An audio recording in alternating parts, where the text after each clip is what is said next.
on this episode. It's real easy to occasionally just get wooed by someone, whether it's chemistry or charisma, or maybe deep down inside you want to be more like they are, or how you perceive them to be.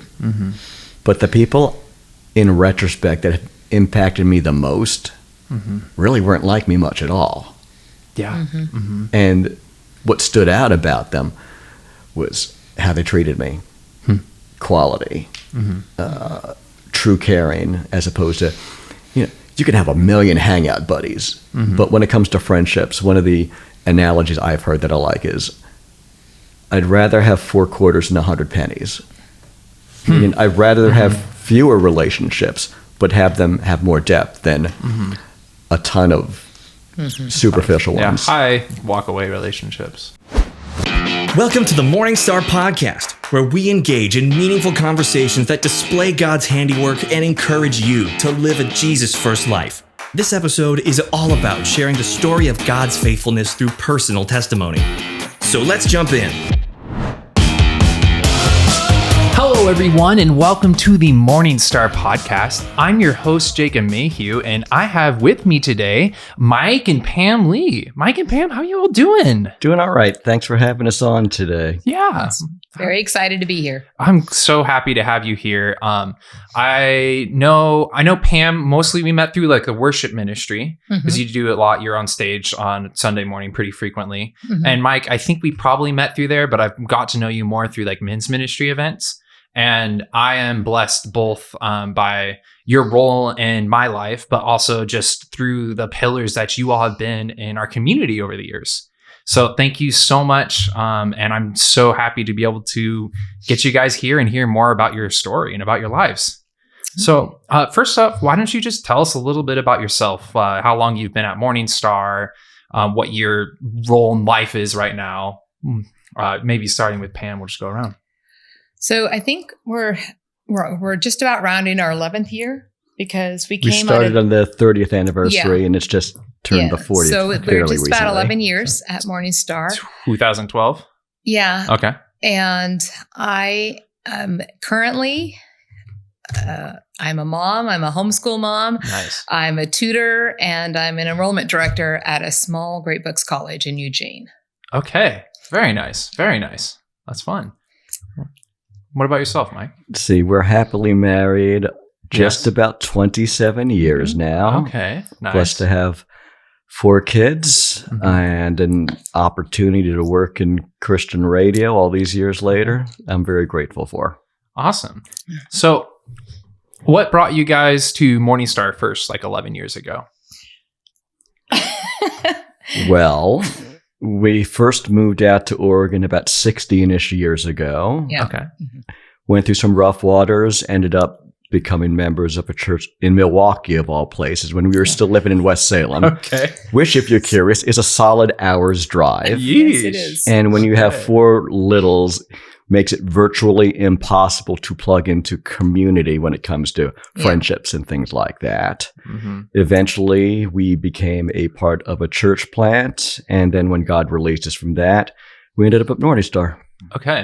But he didn't mention that when we first moved here, we actually had attended a service at Morning Star. We kind of shopped around at several churches, and we ended up in that church in Milwaukee. Remember, we went to Morning Star and Salem Evangelical. We went to a couple places. And then when we decided that God was, calling us to move to another church, we started kind of talking about where to go, but they went away on a trip and I could not attend because I had to work. I had a work event. So I visited a church and I was like, I didn't really vibe. But then I really thought he loved Morning Star because he kept talking about how, I'm pretty sure it was Joe Mosgrove too, who would call us on a semi-frequent basis to ask how we were, even though we only went to service once. You know those cards you fill out? They actually record them, and Joanne Mosgrove called and asked, and then years later we ended up. So I thought he really wanted to go to Morning Star. So I was, because I had pushed for the church in Milwaukee and I felt I'd pushed really hard. So I pushed really hard for Morning Star to be a blessing. And it just was like, he had said, I didn't necessarily want to go to Morning Star. But But we're so blessed now, and it's been a wonderful. I mean, it's not always easy, but just been a wonderful journey here, and so we're grateful to be here. That's good. So. That's Joanne Mosgrove. I think she's been mentioned several times on the podcast already. Of course, just a wonderful, faithful woman who's been a part of Morning Star for a long time. I still have her book. I'm sorry. Sorry, Joanne. Don't get mad at Pam. Don't charge her overdue fees. Yeah. So where were you all in like your faith at that time? Were you Christians? Or did you grow up in the church? Or was that something you were kind of still exploring? Or when we moved to Oregon and started finding churches here? We've been, Christians I've been a Christian for over 30 years. Okay. And Mike grew up in the church. So it's been a long time. So Pam, you didn't grow up in the church? No. How did you kind of come to faith? I always had a draw towards God, even though my parents weren't Christians. The neighbors across the street loved that family, the Austins. I was kind of a surrogate child for them, and I went to church with them a lot. So I accepted the Lord in my heart at a church camp through their church in when I was 12 or 13. But I didn't really understand anything because I wasn't really being discipled because I wasn't living in a Christian home. So when I was 19, I thought my life was in a rut and I moved to Long Island, New York to become a nanny. Okay. And part of that was I wanted to get away from just some of the bad influences that I had allowed into my life. And I wanted to make a fresh start. And the really cool thing is that the household I went in to be a nanny in, 2 doors down was a Christian woman who she and her sister would meet on the side of the LIE, the Long Island Expressway, once a week to pray. And one of the things they prayed for was a Christian nanny to come into that household.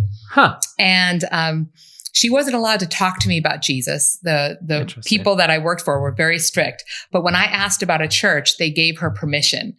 And so I started attending a church of wonderful, but very Pentecostal. Yeah. You name it, claim it, fame it, trame it, whatever. It's all there. Okay. And but I loved that church, and I got saved, radically saved. I call it good saved. And when I was 19 in 1988, and then I just ended up staying in New York for quite a while, and I met this dude. Oh, okay. And that obviously worked out well. Yeah. Yeah. Okay. So, Mike, where you grew up in the church? I did. Were you like very super involved, like walking with Jesus at a young age, or like what was that like for you? My parents met later in life. Okay. And they had me last. And each was the first respective Christian on their sides of the family. Oh, okay. So they brought us to the little Presbyterian church 5 minutes from our house. And we were just always at church on Sundays, and eventually add Thursdays for youth group and things like that. So I've been at church as long as I can remember. As for coming to know the Lord or salvation experience, I was a bit of a comic book fan, a huge comic book fan growing up. So it's kind of funny how God used a little comic book tract. Oh, really? And it was called Good News. And it was supposed to come with a multicolored 5-fingered glove. Of course, mine didn't have one. But I distinctly remember at age 3 sitting in my parents' sunny, dusty bedroom saying the sinner's prayer out of this little comic book tract. Wow. As an introduction. Grew up in the church. Good things happened there, but somewhere down the line, it was more social than spiritual. So despite the fact that I guess I'd moved up the youth group ranks in my senior year of high school, I got to be class president. So I could be a loser at high school, but in my little church group, I was the president. Okay. Right? Yeah. And then when I went away to college, I wasn't ready. And I crashed and burned academically. Ooh. Fun fact, engineering's hard. And if you can't figure out calculus, you might want to reconsider your major or career choice. And I tried to fit in with the college fellowship group. And somewhere down the line, I walked away from it.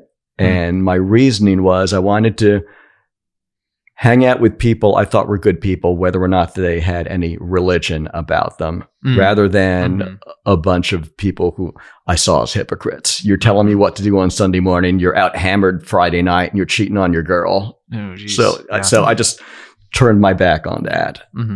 But I'd say maybe a couple of years after graduation from college, I realized that there were as many hypocrites outside of the church as there were inside of it, if not more. And if I'd let people's actions dictate how I felt about a God I used to love, then my eyes weren't in the right place.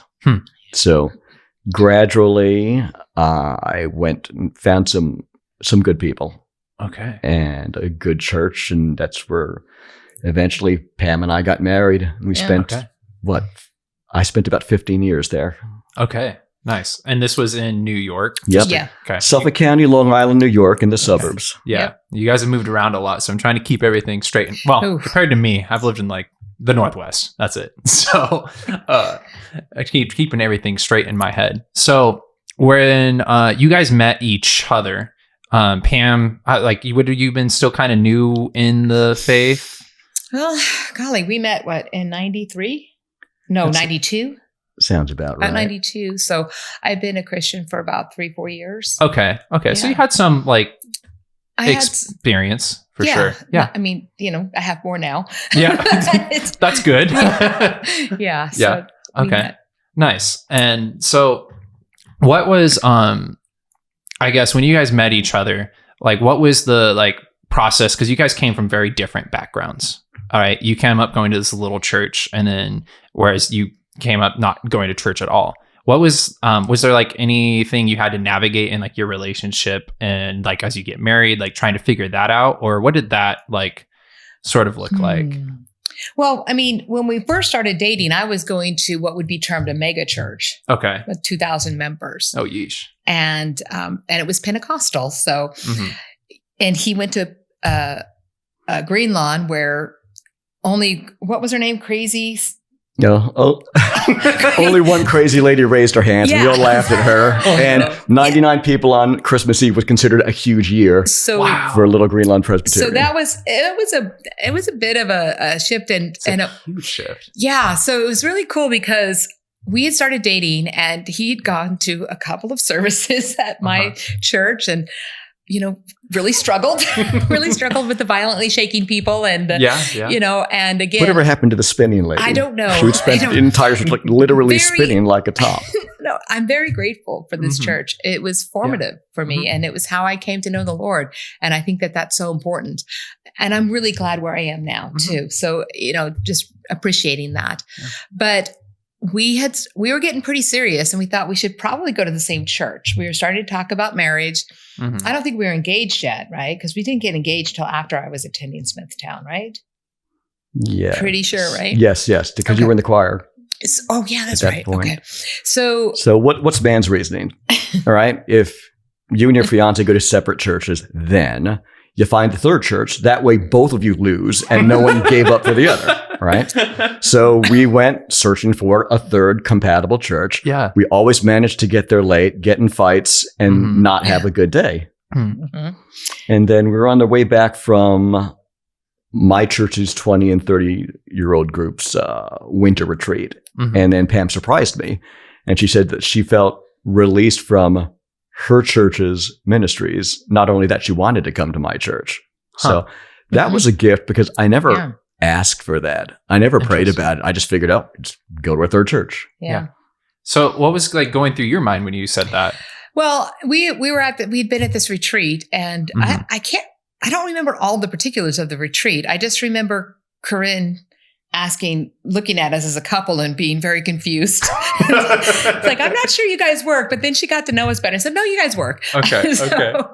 But I just remember at one point we were praying. I just felt really strong. Like I should go to Smithtown. I should leave, the church I was at and go to Smithtown.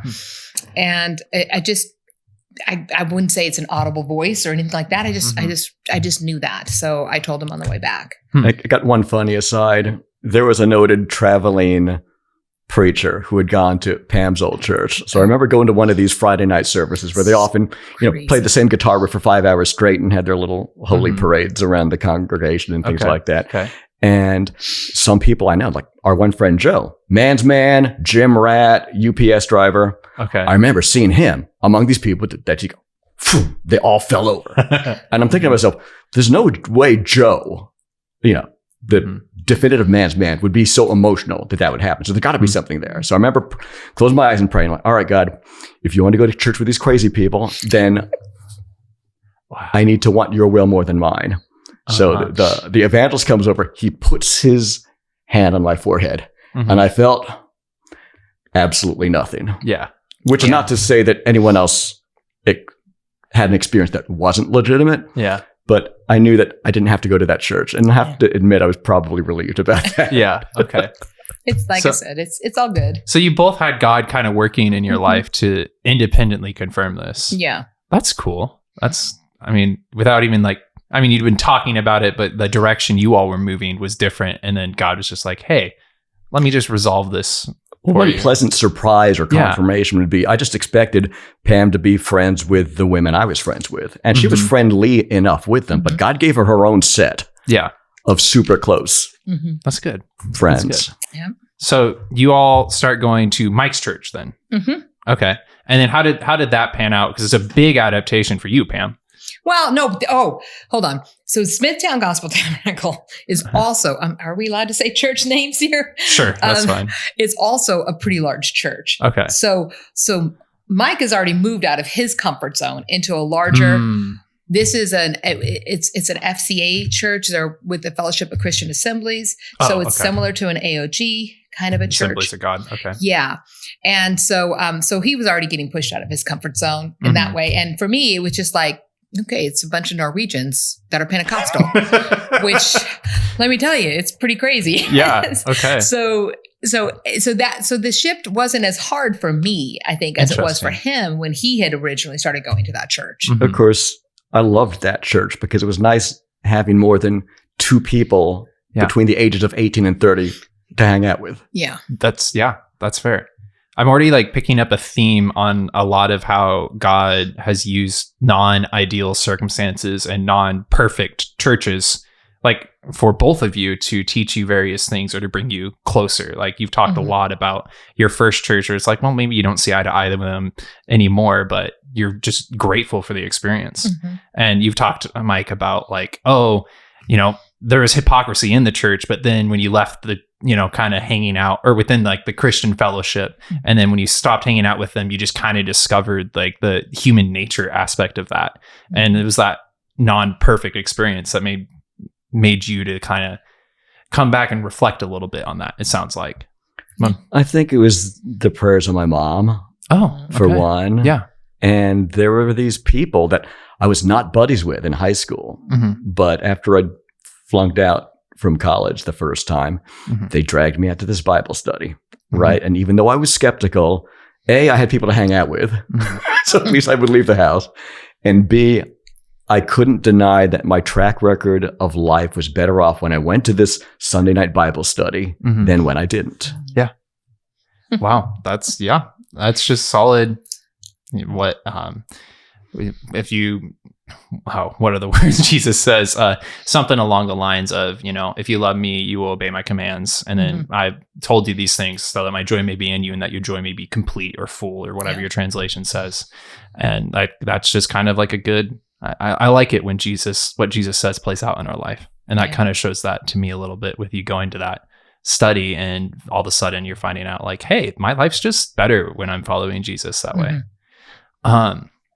So kind of fast forward a little bit. You all are still in New York area at this time. New York City. Long Island. The suburbs about 45 minutes east of New York City. Yeah. Okay. It's all just one blob to me, I'll be honest. Long Island's not New York City. Here I learned. But at what point do you all head over to Salem or Oregon? Well, I'm from Oregon. I was born and raised here. No, nice. Most of my family is in this area, And he has a sibling in California, in Auburn, California. He has a Sacramento area. Sacramento, Okay, yeah. yeah. And he has a cousin who's like a sibling up in Seattle. So we've always talked about coming back, and there were just a few things holding us back. Mostly, it was his mom, and she did actually follow us later and spent the last 5 years of her life here, and the really special memories for me and my kids. So That's good. So that was good. But Mike, go ahead and tell the story of how we got to Oregon, because Sure. you tell it so well. We were in Newport, Oregon on the coast at a family reunion for Pam's side. And her then 95-year-old grandma, Oma, said that, well, you always talked about moving out west. And I said, Oma, we're happy where we are at that point. Yeah, I had boatloads of debt, but so did everyone else I knew. So it's kind of got used to it. Loved our church, loved our homeschool co-op, loved my full-time job, loved my part-time job. And we had, I feel like we had a dozen similar in life stage couples that my kids would call Aunt this and Uncle that. And we wouldn't think twice of having a last minute sleepover at 1:00 in the morning on a Friday. Wow. It was a good community in that season. But I told Grandma Oma, well, we're happy where we are. But if God reopens that door, then we'll visit it then. So 48 hours later, I'm at a diner table in New York, losing my job of 11 years. What? Yeah. And you ever take those tests, those quizzes to figure out what your strengths are or spiritual gifts? Yeah, I've taken a few of those. So back in my old Sunday night Bible study, I always thought it would be like, leadership or teaching. And it ends up being the gift of helps. But discernment, 0. so I often joke that I'm the one who drove the car into the lake because the GPS said to. Oh, no. Right? So I just don't catch things that other people do. Okay, so knowing this about me, okay, you got to understand, God made this idiot-proof. Okay. So have you ever met anyone who said, oh, God put it on my heart to be a missionary as a young child, but then I fell into so much debt, I never left home?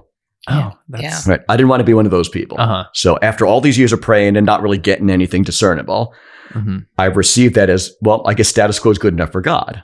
But then after I lost my job, I'm telling you, I could write down 200 instances, confirmations, pieces of evidence that our time in New York was over. Wow. So one was this beautiful church I loved and served in the orchestra for 15 years. All of a sudden, I was never in the right place at the right time. We went from 2 services to 3, and it was just uncomfortable. Another time, we were at this 4th of July parade we always went to, and it wasn't audible, but I'm telling you, on a gorgeous, sunny, warm day, sitting in a chair, family tradition, I feel like I heard from God, you don't belong here. I'm like, well, what do you mean we don't belong here? We do this every year. This is our thing. Right? Yeah. And finally, check this out. Compassion International. Okay. We sponsored a kid, Raquel Orozco from Colombia. Compassion International wrote to us saying, your kid's family no longer needs you. How often does that happen? I've only heard of that one other time in my entire life. Wow. A sponsored child. And I mean, she was still a child. This was not, it's not like she aged out. She was like, I guess congrats. Like, kid. They got money, so good for them. I finally knew in my heart that God had called us out. Okay. Okay. So I start looking for work between relatives in Seattle and Sacramento. Nothing. Then I start looking for work in New York City, figuring if we get New York City money for a season, it would be easier to save up and move across the country, which I probably wouldn't have been strong enough to do in retrospect. Yeah. So we had nothing. Okay. And moving a dear friend's car, I got that car totaled, struck by a drunk driver. And sadly, my oldest daughter saw it and it traumatized her. And she was only 9 at the time. So sorry. And at that point, I realized that not only was I choosing to be disobedient to God by not leaving New York, but staying any longer could be dangerous. Yeah. So we took our tax refund and we moved to Salem, Oregon, which is where Pam's brother, good, strong Christian man, offered us to live with them for a few months if we needed to. Okay. Yeah. And then we had nothing. There was no job, very little money. We had a huge going away. Actually, we had 3 going away parties. Oh, okay. And the people in New York were just so generous, and they would just shove money in our hands, which thank God, because that's how we made our first month's rent. On the house that came available Saturday morning, we arrived Sunday afternoon. Oh, wow. And my sister-in-law ran into someone at church, and her friend at church said, yeah, we just lost our tenants. They were so good. And now we've got this house we need to rent. And my sister-in-law said, I've got someone in mind. And they took us sight unseen. They took us without security. They helped us to move in. Dang. I was very pregnant at the time. With your 3rd, 4th, 2nd? Which not? All right. We had 4 that lived at that point. Yeah, we don't know counting. It was we lost that baby, but sorry. I was pretty pregnant at the time, so I wasn't really any help to move. And then of course little kids running around, and they weren't any help. So it was just amazing how things work together, and we never went without a meal. Wow. And we used all of our savings. And he didn't get work you didn't start working until January 1st, right? Basically, it was after Christmas, wasn't it? Yeah. And what we time moved of in year? I May. was blessed with some part-time work. Yeah. Okay. So When you I had first got part-time here. for like 7 months, maybe. Yeah. And then before you could even get a full-time job while trying to make rent. Yeah. Jeez. But God we've never gone without. So Wow. He is faithful to provide. yes, he is. Awesome. What are some of the things that you guys learned during that season? Because that sounds like a big change. You're living paycheck to paycheck, dependent on God's provision. You had the gift of people from New York, which is part of the whole reason you're able to make the rent. What were some of the lessons that God was teaching you during that time? Well, I think that the big thing is that he's faithful. Mike and I, we're we should probably be more ashamed to admit we don't work on paper. We've taken Dave Ramsey, we've done Crown Financial. We're a hot mess. And if you look at our earnings, how are you living at all? And yet somehow we get by, and we get by more than get by. We're blessed. So. But we've always been faithful, and that's not I don't know. I don't want to make it sound like we're these great generous givers, but we've just been moved. I remember when we were early married, God moved on our heart to what was it, a $200 donation. And then we came home to an answering machine message from his aunt saying, we just started a $2,000 Roth IRA in your name. Okay. Yeah. So that's the kind of thing.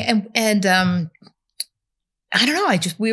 God is faithful. And that doesn't mean you should give because you're led of the Lord to give. Yeah. I think that's what you should give. I'm a true believer in tithing. So, we do that, but I think really God is faithful. Yeah. Yeah. He's really faithful.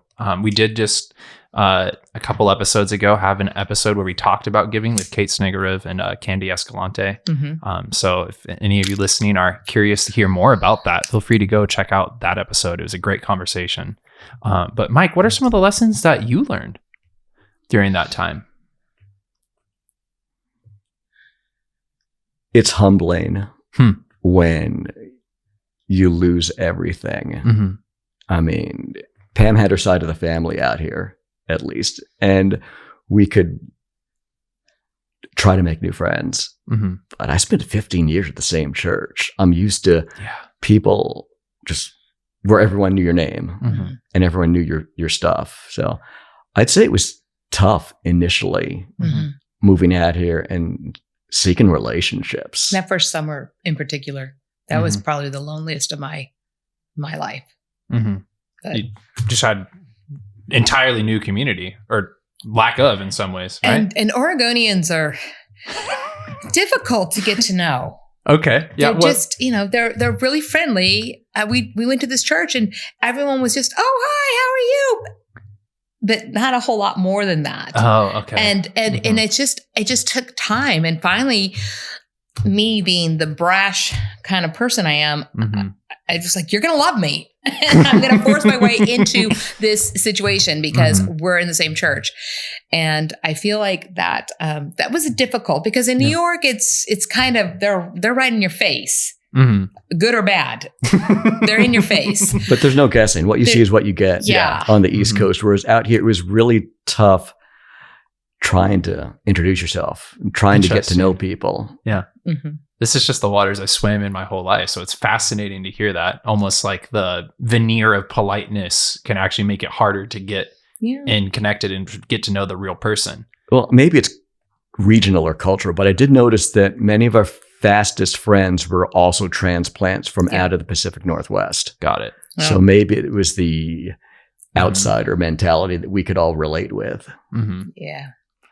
Interesting. But as a result of that, anytime I see someone new, I want to go out of my way to make that person feel welcome, which actually, it's funny. We have a men's breakfast coming up this Saturday. I brought a friend of mine who's between churches to our last men's breakfast. And you hobbled out there on your gimpy ankle and your cane, and you hung out for another 20, 30 minutes in the breezy parking lot, just getting to know my friend. And you had some common places you lived to chat about. So thank you for that. Thank you for being welcoming. My pleasure. It was a great conversation. Yeah. So I guess like in that season of like loneliness, we were trying to figure out what were some of like I'm thinking like I'm a person in a church who, wants to not, be that just person, but polite, but what are some lessons that you kind of figured out maybe that someone in our church family would benefit from hearing about how to like welcome other people or help other people feel welcome when they themselves are new and lacking community? I think it's really easy to not realize what your face looks like. Okay. So I go out of my way to try to make sure I have a real smile. Like I'm constantly, because I know if I'm not actively smiling, my face is doing something else and it's not a good thing. So I'm trying to actively smile to people. I'm trying to make eye contact. And I try to do that with anyone and everyone I meet. You can ask him walking down Salem, a street of Salem, and I will say hello to every single person because I just feel that's just breaking the ice a little bit. We can say hello to people. We can say hello to the homeless person on the street. We can say hello to the old man who's hobbling by, or we can say hello to the person who looks really busy. Yeah. Because just a little courtesy, a little kindness, I think could go a long way. And I think it's something as simple as paying attention to your body and your face and how you're presenting yourself to people as you see they're new, you don't recognize them at church. And then being willing to, like Mike said, to extend that hand of hello and how are you and where are you from and how long have you been coming here? And I often find out the person I've introduced myself to has been at Morning Star longer than I have. Yeah. So I just think it's a good thing to try and do. Yeah. I'm reminded kind of in what you're talking about with like trying to say hello to everyone. Jesus in the Sermon on the Mount is talking about, he's like, if you only love your brother or sister, what are you doing out of the ordinary? Don't even the Gentiles do the same? Yeah. And he's talking about that when he's telling people, love your enemy and pray for those who persecute you. And I think that's just like a wonderful, like tangible practice that you've built up and exhibited. So I think that's a great lesson. Thank you for sharing that, Pam. You're welcome. And I'm going to be thinking about like on my face now, but that's fun. Mike, what about yourself? What's like a lesson you learned? From what in particular?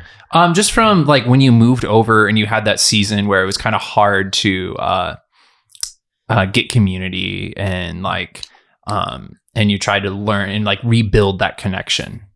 I think it made me not want to take things for granted anymore. Oh, okay. Like every day is a gift. Yeah. Every friendship we have is special. The relatives we have are given to us for a reason. And it's real easy to occasionally just get wooed by someone, whether it's chemistry or charisma, or maybe deep down inside, you want to be more like they are or how you perceive them to be. But the people in retrospect that have impacted me the most really weren't like me much at all. Yeah. And what stood out about them was how they treated me. Quality, true caring, as opposed to, you can have a million hangout buddies, but when it comes to friendships, one of the analogies I've heard that I like is, I'd rather have 4 quarters than 100 pennies. I'd rather have fewer relationships, but have them have more depth than a ton of superficial ones. High walk away relationships. Yeah. That's good. Yeah. No, I think that's one of those things that's kind of, even when we're in a bigger church, it can feel harder because we got there's like hundreds of pennies every Sunday to butcher the metaphor entirely. But, and so I think just taking that, what we do have for granted is really good. And so thank you for that. One thing I kind of wanted to, you guys are the first married couple that we've had on the podcast together. So I'm excited for the opportunity. One thing, what was like a hard season for you guys, and like maybe when one of you was going through like a spiritual crisis or something like that and the other one supported, or something that you went through together as a couple? And I'm just curious to hear how that was and what you all did as like a couple to support each other in that. Well, I'd have to say it's the 9 miscarriages that I've had. And Mike was just always so great. I think part of it's because for him, he's never met this child. And so even though I know he felt the losses deeply, but there was still this one kind of a tangible connection that he just couldn't have, which is possibly an even worse grief. And he just loved me through every last one of them. I mean, and there was the second one, because I thought I couldn't handle anything worse than 2 miscarriages. I thought I was done with God. I was like, folding my arms in church and daring him to make me praise him. I was not in a good place. And I don't remember any lectures from him. I don't remember anything other than him just loving me and buying me lots of hint of lime Tostitos. And if I've had a bad day, if you ever see Mike in the grocery store buying hint of lime Tostitos, I've had a bad day. And so I think that, and then just learning how to come to terms with, because again, we lost quite a few more after that second one, but learning how to navigate that and seek the Lord through that and trust God in that together as a couple. And I think it always brought us closer. Not that I would wish that on anyone as a means to get closer, but it did, because in reality, hardship is how we grow closer to the Lord, for sure. And I think it also can bring a marriage. I mean, I suppose it could also break a marriage apart, but it could bring a marriage closer together. And it did that for us. That's good. Mike, what did that look like from your perspective? What were you seeing? I was afraid. I remember Pam tearfully telling me this at the parking lot of the Stop and Shop in front of our red Audi, that you were just done. And I thought to myself, what do I do with this? Yeah. So sadly, these are the moments that have brought me closer to God. In despair, in the darkest of times. And yet he's still there. And he walks with me and he talks with me and he tells me I am his own and everything. And your friends and relatives, the people you're closest to, can try all the best they can, but they can't take the place of an almighty God who knows everything. So sometimes I think you just have to muddle through. What's the term? Fake it till you make it. And God uses what he uses for good, though. So I definitely can say that going through loss like this has made it easier for me to be there for dear friends who've gone through the loss of a child in ways that none of us wanted, but somehow we can relate better with each other than with the average person. And you don't wish it on your worst enemy. Yeah. Yeah, no, that's good. I'm reminded of Psalm 23. Though I walk through the valley of the shadow of death, I will not fear, for you are with me. Yeah. And I was reading an article about it for the counseling class I'm taking, and in that article, the author, which I think was Charles Spurgeon, he mentioned that like one of the things that's really indicative there was the guy was walking through the valley of the shadow of death. And when you're talking about like just muddling through and learning to just like live with it and keep going, and it sounds like you were scared, but you didn't maybe have all the answers, but you just kept going. That's like, I think that's just emblematic of someone living out Psalm 23 in that way. Yeah. So, good on you that way. We survive because of God. This is not by any great things that we accomplished on our own. Yeah. Yeah. No, he's very good. And he's great at walking with us through our sufferings. So you all were having this suffering, and it's something that you've gone through. I think you've said 9 miscarriages. So you've had this a number of times. What's like, I think I want to specifically talk to like someone who's like a couple right now. Maybe they're been married for 30 years. Maybe they're not. But what are like some tips or some lessons on how to like support each other spiritually as a couple that you've learned through walking through your seasons of hardship, whether that, I guess, is the miscarriages directly or not? Well, I think first of all, that my husband is much better at that than I am, because he's much more sensitive and attuned to needs, I think, than I am. So I'll give him all the kudos for that. But it's paying attention to what needs to be done, and loving each other through that, even doing things. My husband has done some pretty crazy stuff for me, and not just buying Hint of Lime Tostitos. And I won't go into detail because it's just not appropriate, but he's had to do things for me that when I could not do them for myself, and being willing to do that. And, just getting things done and supporting each other, but also, we don't pray together near enough. He's always harping on me for that, to pray more with him, but praying with each other, but praying for each other. So one of the things I do, and it's just throughout my days, as I'm thinking about things, I'm doing my things, I think about something, or maybe I get a text from Mike about something, I try to pray for him. I know that he's got a lot on his plate at his work and stuff. And we have lots going on at home. Daughter's engaged and all sorts of stuff going on. So there's always chaos. We have a dog who eats entire loaves of bread. And $7 bread. Oh man, from a bakery that is one happy dog.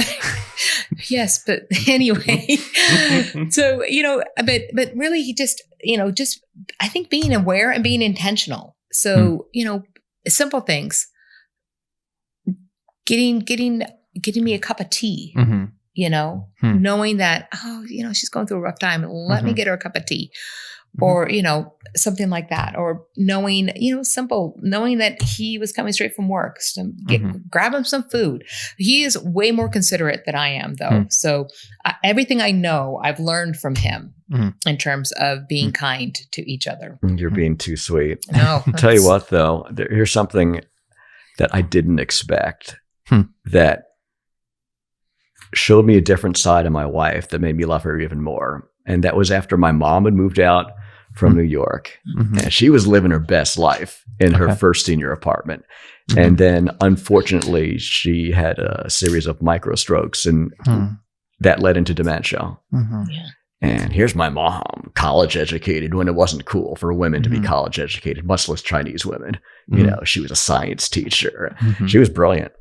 And after the dementia came in, she had limited capabilities, and no one talked about it. and no one asked for it, but Pam just stepped up and became her top advocate and drove her to appointments and made sure she was okay and stocked up on things. So it was an odd shift seeing your wife become your mother's mentor or mother figure at that stage of life. Oh, wow. So as much as you say that you've received, you've certainly given so very, very much over the years. And not just for my mom, but for the family, the extended family, the relatives we brought in under our roof. Lots of those. Yes. Lots of stories there, it sounds like. Yeah. So it sounds like a similar, very strong theme in both your answers is just serving each other. Yeah. Right. Just being a servant of each other and of each other's family, of talking about his mom. Right. There's also a lot of like intentionality and like, it's not just, you've got to take the effort, make the step. And then I think it's also, you talked about praying for, and I'm sure you would also agree. All the time. Yeah. Praying for each other. And I think that's, I like the bulleted list because I like to remember things, and I'm not very good at without the list, but the service, the intentionality, and the prayer. I think that's just a beautiful set of lessons. Speaking of lessons, as we're kind of like reaching our final minutes that we have here together, do you all have any like just lessons from your life, whether they're from your marriage, whether they're not, whether they're from a book you read, a dog you saw one time, I don't know. But any lesson from your life that you just would love for the church family to hear or know?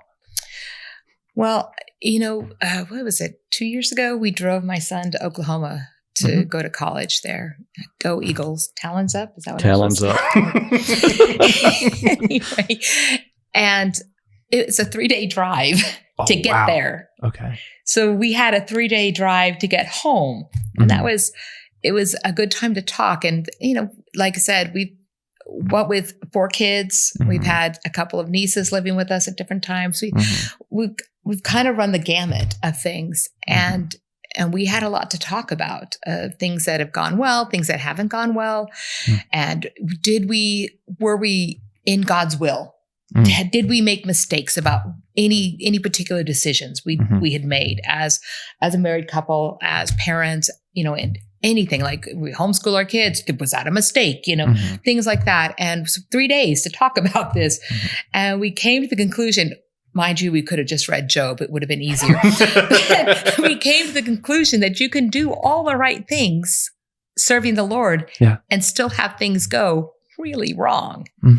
And that's just life. And that's part of the fall, is part of the world that we live in, and kind of coming to terms with that. That's just been so vital, and it's just stuck with me all of this time. And, and I've read Job like 3 times since then, and I see it, oh yeah, it really was Job. Yeah. But I think that was probably the most lesson or most kind of thing I could give to people, because we think we kind of got this, name it, claim it, frame it kind of mindset. As long as I'm serving the Lord and I'm doing all my things and I'm dotting my I's and crossing my T's, then I'm going to be good. And then, cancer strikes and, a child dies or a divorce or whatever. And it's like, wait, I did all the right things. And it's like, well, sometimes you can do all the right things. Yeah. And it still goes wrong. So that's the biggest lesson I've learned in our marriage.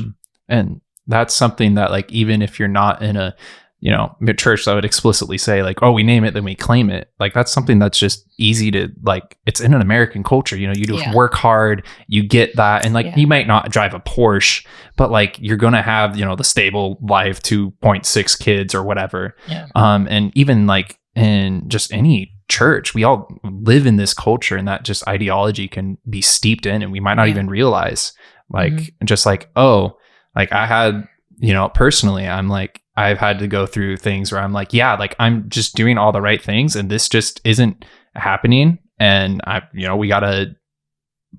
sometimes things just go hard, even if we're not doing right. And that doesn't mean God is bad. Yeah. It just means there's sin in the world, and sometimes he's just a little hard to figure out. I think about, I can't pronounce her name, the character, Until We Have Faces. And it's when she comes to meet God. And she and it's kind of an Elijah experience where it's like, where am I? Who am I? What can I do? Kind of thing. And because we're these ants in the, on the picnic table in the hurricane, yelling at God, telling him how things should be. And we have no right to do that. And that's kind of a hard thing to take because I've been told all my life I'm special. And you're special and everyone's special and we're all so important, which we are. It's not saying we aren't, but God he's in a whole nother dimension. Yeah. And we forget that. And we tend to we make him into ourselves little, and we think we know how he operates and his ways are higher. I think that's a wonderful analogy and like merging it with something that I heard from a song. If you're like thinking, like if you're like an ant on like a ball, like the size of the moon or something, you can't see the whole moon all the time. You can just see what you can see. And in a way, with our perspective, like we can see so much of God. He could fill our entire vision, and yet we can't just grasp the totality of him. Exactly. Yeah. Thank you, Mike. What about you? What lesson do you have? Well, if you wanted to talk about marriage, it took a very long time for me to learn to not have to have an answer. And that sometimes my job is to just listen and not to fix something or address something. Maybe just commiserate. If you wanted to talk about other things like spiritually, I got the privilege of having a small acting role at our Easter Passion Play back at our church in New York. And I got to be thief number 2. Okay. So here's Jesus on the cross, surrounded by these 2 thieves who are heckling him the entire time. Then hours pass and they're all suffering. And thief number 2 ends up saying, Lord, remember me when you enter your kingdom. And Jesus effectively says, I'll see you there. Yeah. And I think about that, and I think about dear loved ones that somewhere down the line, you want them to instantaneously receive everything God has for them, but they don't. And it's hard to maintain that urgency of prayer for them. And then every so often, God throws you a bone. And maybe a friend or neighbor or relative, after decades of prayer, comes to receive Jesus. And I guess that's a good reminder for me that absolutely no one is beyond the saving grace of Jesus Christ. Amen. And we shouldn't write people off, even if we've been written off, that we should just be faithful and obedient to what God's placed before us as best as we can. And there's some answers we don't need to have until we get to heaven someday. And that's okay. Yeah. It's about walking faithfully with God. Sometimes we don't see the fruit. Sometimes we don't know why. Yeah. But yeah, thank you guys so much for coming on the podcast. You're such a blessing to me. This conversation is such a blessing to me already, and I'm so grateful. Real quick, before we wrap it up, where can people kind of find you around Morningstar? Like, what sort of service do you go to? Are you involved in any ministries? Well, we're 9:00'ers mostly. Bold. Yeah, and I sing in the choir. Mike sings in the choir now too. Every so often, not to that degree. But we're also on the prayer team after the 9 a.m. service. So, and we're life group coaches. We haven't quite figured out what that means yet. Okay, so we have been for a year and a half. Life group leaders, good job. Keep up the good work. Let's get together sometime. Yeah. Let us know when you're serving food. So, and I don't, do we do anything else? I mean, we I crashed and burned on production team. Working the board is hard for me. Oh, okay. Yes. So choir's easier. I can just sing, can't I? Yeah, exactly. And I know, Mike, you can be found around like the men's ministry stuff every now and then, like with men's breakfast, which by the time this comes out will have already happened, but there'll be another one. Yeah. So keep tuned. Yeah, gentlemen, come and join us. Yeah. There's a good number of men, and we have not only good fellowship together, but here's some great word and encouragement. And the Bible's calling us out to fellowship in person. So that would be a good thing to come to. There's men's great Bible studies, there's men's breakfasts. things like that. Yeah. There's a ton of places to serve that you don't have to be an expert in. Maybe you just need to show up. Salem Angels, helping out on a play date with foster kids, just for an afternoon here and there. I've almost been one. I'm almost there. Mm-hmm. It just kept getting pushed off, and then everything falls off, and I had to restart the entire process over again. So close. Yeah, So close. A little busy though. Okay. So. But there's no perfect anything. There's no perfect church, pastor, ministry, congregation. So just do the best you can with what you have and try to follow God. And thanks for putting this together. Thanks for having the vision and the wherewithal to see it through. Thanks. Yeah. Thank you so much for agreeing to be on. Sure. Thanks to Cooper and Whitney and Tim, who helped me so much behind the scenes with editing and figuring out everything that's going on in here. So, and thank you, Morningstar family, so much for listening to the podcast. Make sure to subscribe on your platform of choice so that you get notified about the next episode that comes out automatically.